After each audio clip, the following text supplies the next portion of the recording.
Hello everybody, how's it going? Welcome to another review of One Piece. This time we'll be going over Manga Chapter 1091. So we got Luffy, Chopper and Usopp on the cover Weekly Shonen Jump to Pro One Piece live action on Netflix that's currently dropped. So we got a Straw Hat colour spread as well, minus Frankie and Robin.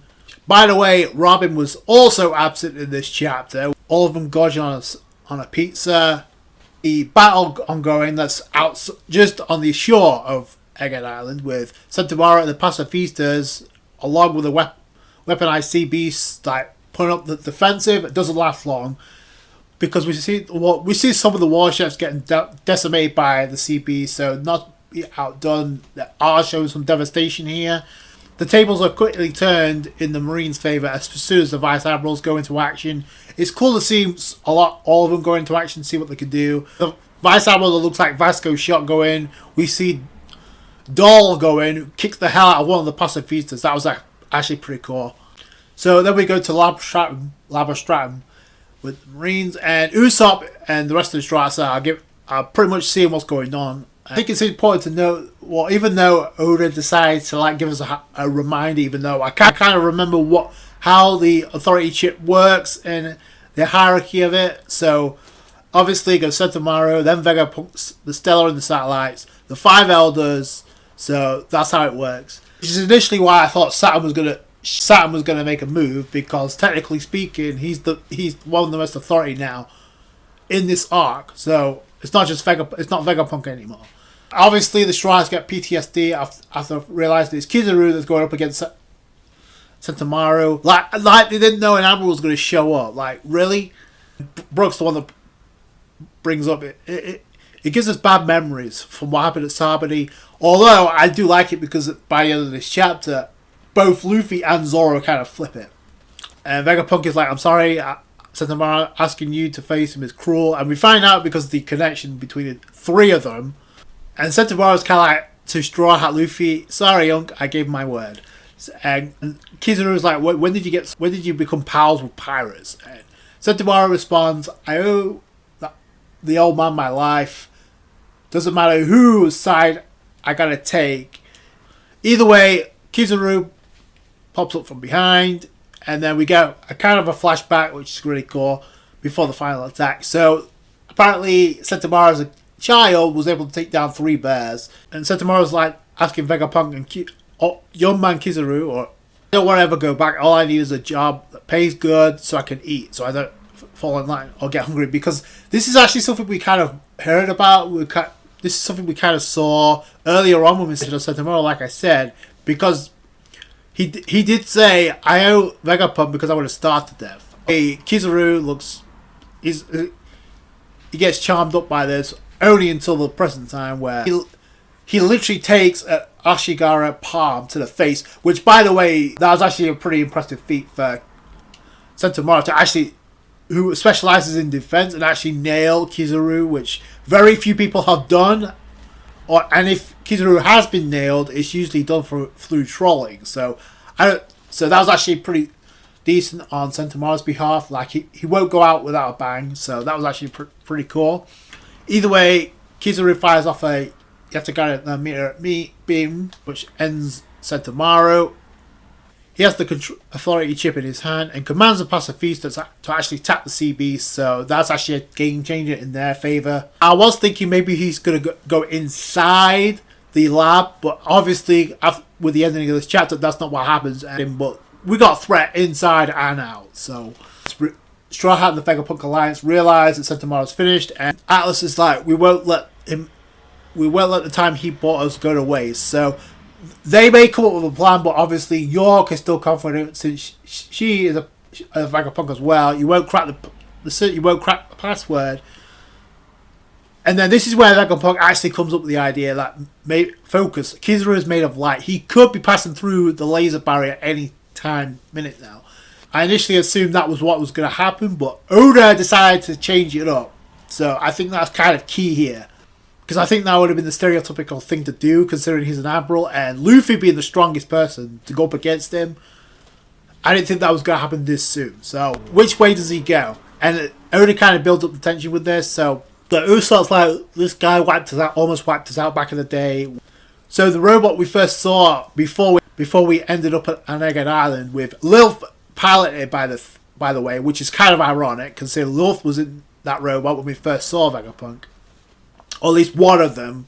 Vegapunk's elimination is our top priority, which kind of like opens up the door of what we see in this chapter involving Rob Lucci. So inside, and I thought it was interesting, you saw clearly Rob Lucci in the background every time there was a group shot, but then shout out to Stussy, she realised what into this. Rob Lucci tries to attack Vegapunk, but then takes finger pistol herself, so shout out to her. But so Stussy gets KO, but because it's a finger pistol, how many times have we seen people in present time in canon take the finger pistol and actually died? How many? So I think Stussy will be fine.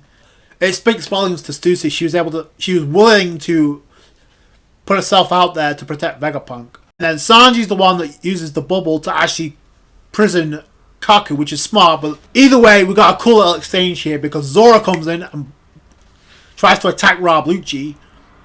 Like to Lucci's credit, he does block it with his leg. And I love Zoro's comment here. So it looks like he waited to grow a spine. So Zoro and Lucci, they crash through the wall. And it looks like they're going to have an exchange of their own. And Lucci's like response is like, "You're all as good as dead now that Kizaru and I are working together." I love Zoro's response because it coincides with Luffy's response to Kizaru. "You should know not to underestimate us." So I just want Zoro to end this guy or just kick his ass till he can't move anymore because I'm done with Lucci. He's redeemable, so just end him already. Like, please.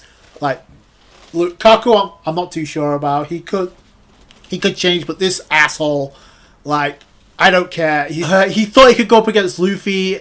Now he was a Yonko. He got his ass kicked. He didn't learn his lesson. Stussy betrayed his ass, which I don't feel bad for him whatsoever. He also had the effects of Kuroseki lipstick or the Sea Stone lipstick being used him. By the way, he used that against Robin quite a few times. And now Zoro is going up against him. I said this right from the jump. Like, I would have preferred this over the Luffy Lucci rematch because honestly, like, that was a little more enticing to me. Like, it would have been a lot bit closer. Lucci going up against Luffy, not even close. Like, even if Luffy was weak, and like, what is Lucci going to do to Luffy? Like, he did already take from Kaido. Like, Lucci's not stronger than Kaido. A fight to see. However, Zoro has also been kind of damaged by going up against like Zephyr and Mihawk, and we don't really know what went down. That's the other thing. Like, Oda has not like really shown us what went on prior to like the Straw Hats kind of turning the tables around and actually being aware of the threat that's on the right way. So then we get the confrontation. Kizaru is where Frankie, Lilith, Bonnie, and Luffy are at. We see the robot, and all of a sudden, Luffy pops out of the machine, pops out of the robot. And then Kizaru's, whoa. By the way, look at that glare. That's not like a troll face. Like, long time no see. And then Luffy literally just out of nowhere just catches Kizaru and just kicks him. He blocks it, but that's how the chapter ends with Kizaru, I see still that same cheeky brat. And Luffy's like, no, we're 100 times stronger than we were 2 years, Kizaru.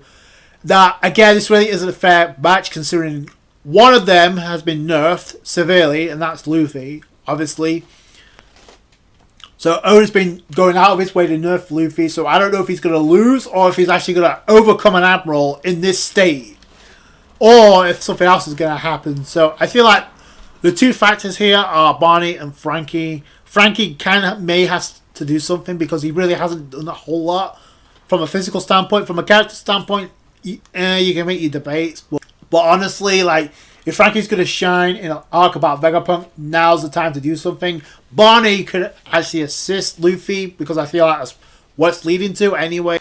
Like, Luffy's not at full, so no matter what you think, if people think that Luffy is above Admiral level, well, if Oda needs to nerf him, then I think that kind of answers our question, doesn't it? Whether or not he defeats Kizaru, we'll have to wait and see, or if something else happens, because Oda did say something unexpected will happen that will shake the foundation of the One Piece world. So, and considering that Oda's already hyped up and foreshadowed that we're going to Elbath not once but twice. I wonder how long that'll take.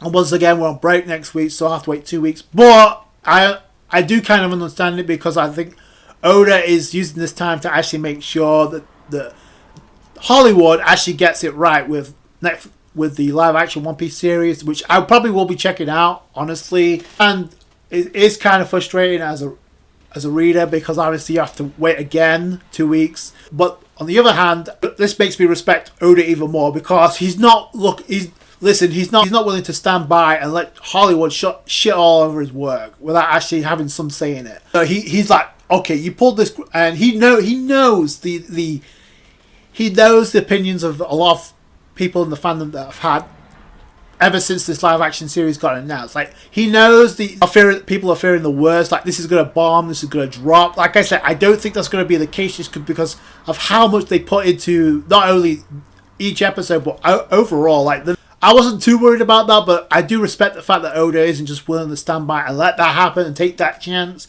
He's making sure that this becomes a success, because, like I said, this is an opportunity for One Piece to actually hit that next level in terms of popularity worldwide. I mean, it's already done that, in my opinion. Like, Wano has had a tremendous impact on the popularity of One Piece, in my opinion. How it's been handled in the anime, that's had a lot to do with it. Piece is more popular than it ever has been. So Gear 5th took it to another level, but Oda's making sure that this live action it becomes a success, and I respect him for that.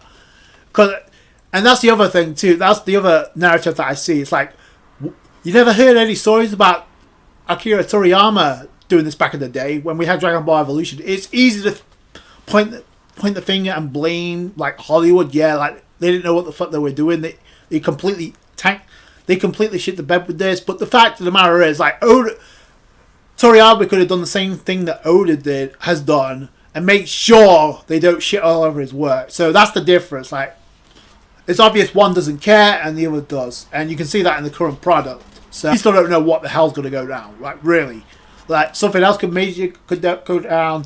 Dragon could show up. We don't really know. Let me know what you guys think down below. Like I said, I thought it was an okay chapter. So that's going to do it there. So much for watching. Like the review if you did it. Thumbs up. I appreciate that. Subscribe to for more One Piece. Catch you guys later. Thanks, guys. Bye.